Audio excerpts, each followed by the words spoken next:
कर्मकांड का तत्व ये है कि हमारे प्रियजन हमारे रूप में, हमारे स्वरूप में, हमारे भाव में उनकी डोर बंधी रहती है। उस डोर को न तो तोड़ सकते हैं न काट सकते हैं, केवल उस डोर के सहारे हम कुछ दे सकते हैं, उनको कुछ अर्पित कर सकते हैं, अर्पण कर सकते हैं। तो जो अर्पण करते हैं, जिसे तर्पण कहते हैं, उसी का मूल महत्व है। जैसे हम खाना किसी को खिलाते हैं तो थाली में रख कर खिलाते हैं, खाना महत्वपूर्ण है, थाली नहीं। हम हाथ में भी दे सकते हैं, पत्तल में भी दे सकते हैं, चांदी की थाली में भी दे सकते हैं। तो कर्मकांड थाली है और श्रद्धा वो भोजन है जो हम देते हैं, दे सकते हैं। कर्मकांड महत्वपूर्ण नहीं है, सिर्फ थाली पकड़ा दें, श्रद्धा रूपी भोजन नहीं दे तो क्या फायदा, कोई लाभ नहीं। तो गरुड़ पुराण यही बात का, ज्ञानी लोग ईश्वर के प्रति श्रद्धा से अभिभूत रहते हैं, इसलिए उनको थाली की जरूरत नहीं है, यानी कर्मकांड की जरूरत नहीं है। कबीर कहीं मरे, बनारस में मरे या मगहर में मरे, उनको कोई कर्मकांड की आवश्यकता नहीं है। तो गरुड़ पुराण का महत्व यही है।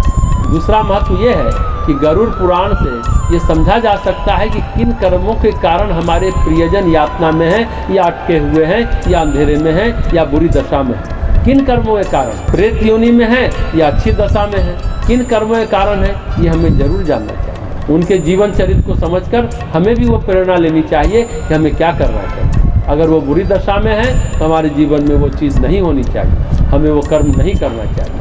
ये सीख मिलती है गरुड़ पुराण से। और अच्छी दशा में है तो हमें वो और भी करना चाहिए, और भी बढ़ाना चाहिए। तो बात बस इतनी है कि जिसके अंदर जितनी सात्विकता होगी, जितनी श्रद्धा होगी, जितने अच्छे भाव होंगे, उतनी ही वो दूर तक की यात्रा कर सकता है मरणोपरांत। जैसे आज हम सभी को गिफ्ट देते हैं, उपहार देते हैं, जन्मदिन, विवाह दिन, उसी तरह हम भी अपने प्रियजनों के लिए कर सकते हैं। गरुड़ पुराण हमें यही बताता है, और प्रियजनों की दशा से हम कुछ सीख सकते हैं। पंडित श्री राम शर्माचार्य विरचित ग्रंथ प्रज्ञा पुराण के 5वें अध्याय मरणोत्तर संस्कार में मृत्यु के विषय में बड़ी गूढ़ बातें सरलतम अंदाज में समझाई गई। इस ग्रंथ में कात्यायन ऋषि ने कहा है कि देव संस्कृति में अमृतत्व का पान कराया जाता है। हर आस्थावान को समझाया जाता है कि वो अमृतत्व पर विश्वास करे, अनंत जीवन जीने की तैयारी करे, मृत्यु को विश्राम समझे, अंत नहीं।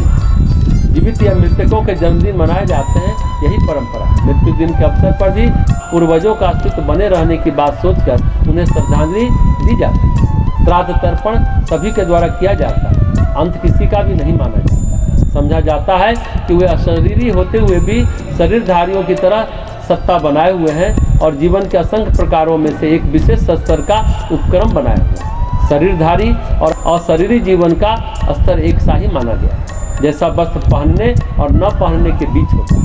अमरता का आभास, अमरता का विश्वास इसलिए कराया जाता है कि मृत्यु के साथ अंत मांगने पर पनपने वाली निराशा और नास्तिकता किसी के सिर न चढ़े। देव संस्कृति की यह एक अद्भुत विशेषता है कि यहाँ व्यक्ति को सतत आत्मा के अविनाशी होने, जीवन के गतिशील रहने एवं मरणोत्तर जीवन के अस्तित्व का बोध कराया जाता है।